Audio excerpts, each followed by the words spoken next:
Sekarang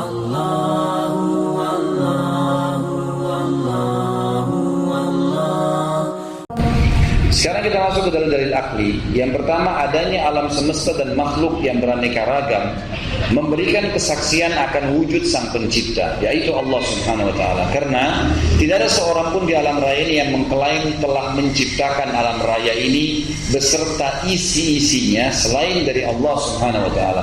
Akal manusia pun menyatakan mustahil, tidak mungkin adanya sesuatu tanpa ada Sang Pencipta yang mengadakannya. Bahkan juga akan menyatakan mustahil akan adanya sesuatu yang sangat sederhana tanpa ada yang mengadakannya, seperti adanya makanan tanpa ada orang yang berupaya untuk memasaknya, atau adanya hamparan di bumi tanpa adanya yang menghamparkannya.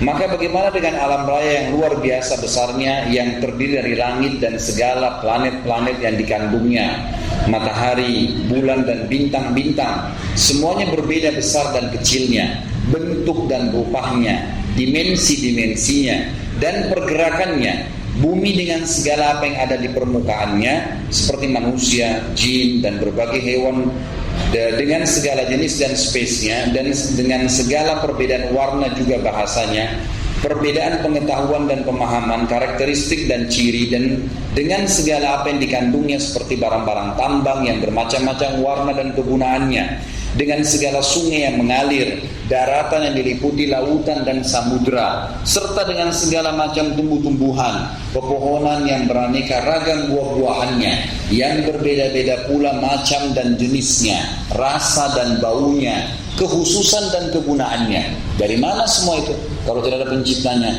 Dan tidak pernah ada yang mengklaim kecuali Allah Subhanahu wa taala. Yang kedua, adanya firman-Nya yang kita selalu bisa dibaca, yang selalu kita bisa baca dan kita hayati serta kita fahami maknanya, merupakan bukti atas wujud Allah. Karena sangat mustahil ada pembicara kalam tanpa adanya pembicara mutakallim, atau adanya ucapan tanpa adanya mengucapkannya. Jadi kalam atau firman Allah itu menunjukkan wujudnya Al-Quran. Apalagi firman itu mengandung ajaran yang paling pokok dan sempurna yang perlu diketahui oleh manusia, dan undang-undang dan aturannya yang paling bijaksana yang merealisasikan berbagai kebaikan bagi umat manusia. Ia juga meliputi teori-teori ilmiah yang paling benar, serta meliputi berbagai macam ghaibiyah dan peristiwa-peristiwa bersejarah. Dan di dalam semua itu sangat tepat dan benar. Tidak ada suatu hukum aturan apapun dari hukum-hukum yang dikandungnya yang tidak merealisasikan kegunaan dan manfaat sepanjang zaman, sekalipun waktu dan tempat berbeda. Tidak ada satu teori pun dari teori-teori yang ada di dalamnya yang kadaluarsa, dan tidak ada salah satu masalah gaib pun yang tidak terbukti dari perkara-perkara gaibiyah yang diberitakannya.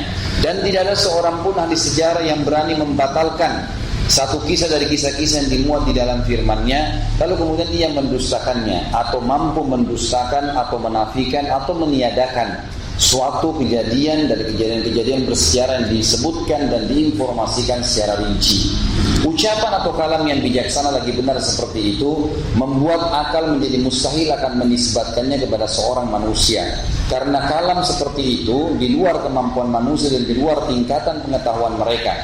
Maka apabila sudah tidak mungkin lagi dikatakan bahwa kalam firman Allah adalah ucapan manusia, maka ia adalah kalam firman Sang Pencipta manusia yang sekaligus sebagai dalil atas wujud ilmu, kudrat, kekuasaan dan kebijaksanaannya. Salah satu contoh-contoh saja ya bagaimana dahsyatnya firman Allah dalam Al-Quran. Mungkin kalau teman-teman tidak biasa membacanya, tidak biasa mentadaburi, mungkin apa yang saya sampaikan tadi poin nomor 2 ini tidak terlalu berbekas. Tapi saya kasih coba contoh bukti realita tentang masalah pengaruh daripada besarnya Al-Quran. Kalau antum mungkin pernah merasakan, pernah kesurupan syaitan, pernah kena sihir, pernah ketakutan, sering mimpi buruk ya. Coba dengan menggunakan metode ruqyah misalnya, coba bacain saja ayat-ayat Al-Quran. Bacain ayat-ayat Al-Quran, kemudian coba ditiupkan ke telapak tangan, diusapkan ke tubuh dengan niat memusnahkan, menghancurkan sihir itu. Lihat bagaimana reaksinya. Berapa banyak orang yang tiba-tiba spontan muntah, spontan kesurupan, spontan setannya teriak. Saya pernah mengalami kasus itu di restoran saya di Kalibata waktu itu. Pada malam hari, pernah satu hari restoran kosong, sama sekali nggak ada yang datang. Hari kedua sama, hari ketiga sama, gitu kan. Saya setiap kali pulang taklim saya tanya ikhwah-ikhwah yang sedang bekerja, ada yang datang? Nggak ada Ustaz. Nggak ada penjualan, nggak seperti biasanya, nggak normal gitu. Lalu saya bilang baiklah, sebentar nanti setelah mati lampu, saya kemudian datang ke sana dan saya coba menggunakan metode ruqyah. Saya setelah bermuhasabah, saya sempat konsultasikan juga dengan beberapa teman-teman.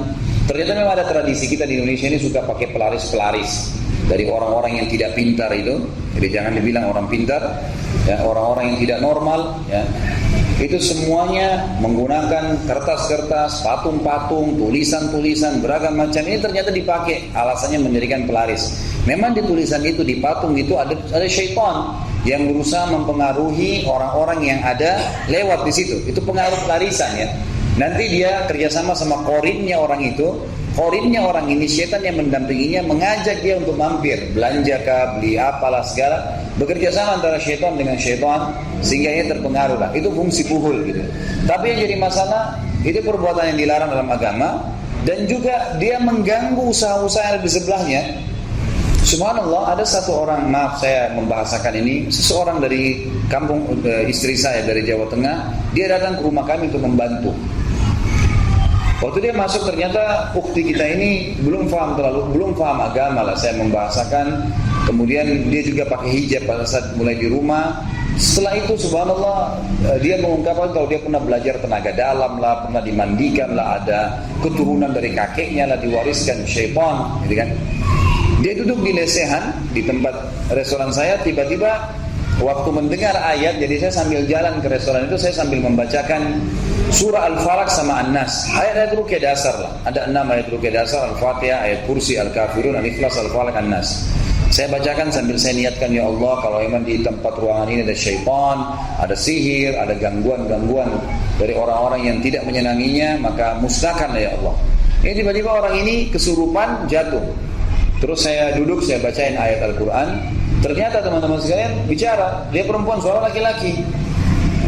Saya tanya, siapa kamu? Dia bilang, kenapa tadi kau bunuh istri sama anak saya? Jadi suara laki-laki tapi orang ini perempuan. Saya bilang, saya nggak pernah kenal istrimu, nggak pernah tahu anakmu. Siapa kamu ini? Dia bilang, itu di belakang kamu itu, istri sama anak saya kamu bunuh. Dia sambil nunjuk di belakang saya, ada lesehan di situ tadi mati. Subhanallah, saya cuma baca Al-Ikhlas, Al-Falaq, An-Nas, surah-surah yang biasa kita baca, tapi niatnya ngeruqyah. Saya niat meniupkan untuk ruqyah, maka ada pengakuan dari syaitan mati. Dan ternyata ini semua pengaruh daripada buhul-buhul pelaris yang dipakai oleh orang-orang di sekitar situ, gitu kan. Tapi saya bisa melihat sendiri bagaimana dahsyatnya ayat Al-Quran. Dengan membaca ayat tertentu orang sudah kesurupan, syaitannya sudah kesakitan. Itu contoh. Mari kita sama-sama selalu follow dan juga tentu lakukan pada semua channel-channel dakwah yang baik yang menyebarkan agama Allah Subhanahu wa taala, karena hak itu kebenaran bila dijunjung tinggi dan dipertahankan tentu batil akan hilang. Namun kalau kita tidak bekerja sama dalam mendukung kebenaran, maka otomatis kebatilan akan merajalela.